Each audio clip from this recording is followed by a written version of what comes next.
Hello fellow Shikikans and welcome to Weeps for Warships, World of Warships for Azur players. This series is meant for new players and those that want to try out the game.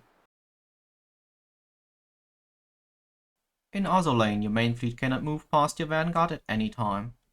In World of Warships you can move more freely and should take advantage of that. There's a lot more synergy between certain ships to enable tactics to achieve supremacy. Where do I put my ship to be most effective? There is no definitive answer for that, but within your own gun range is a start. Not too close to the enemy at the start and not too far away in a position where you can fire without dying immediately. Driving bow first into a cap as a destroyer is a bad idea. Newer players should always reverse in to take capture points. Still there's enough game knowledge that you know what you can get away with.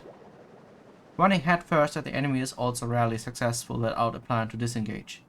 Because the maps are huge and ships take several minutes to travel a few squares.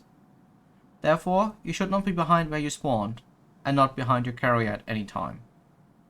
You always drive forward and check for enemies. Even if you are alone on your flank, it could very well be that there are no enemies as they all clump together in one spot too. Being far back is only acceptable when you're low on HP or when you're kiting away from overwhelming enemy forces. In this case you also need to defend your carrier, because she is an important piece on the board. Do not run straight towards your allies, but create a V shape. This will create a crossfire for your allies on any ship that may try to chase you down. Should they give up, it is time for you to turn back and turn the tide. Choosing your position on the map depends on your ship's speed. Sending your 21 knots Arizona for a wide flank is not a good idea.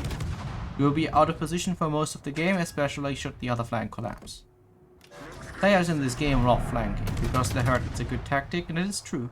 But getting there is usually the problem, and abandoning mid is not a tactic when you spawn there. Unless your ship absolutely cannot play there. Most maps allow you to send a play through island cover, and islands are your friend and limiting who can shoot at you at a time. If you die in World of Warships, you usually do not die because you just did a mistake. But your mistake was committed a few minutes ago. This gives the game a very difficult learning curve, as a mistake is not directly obvious to you.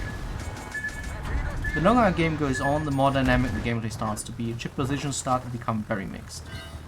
Make sure you are always in position you can actively contribute to the game and take or defend capture points.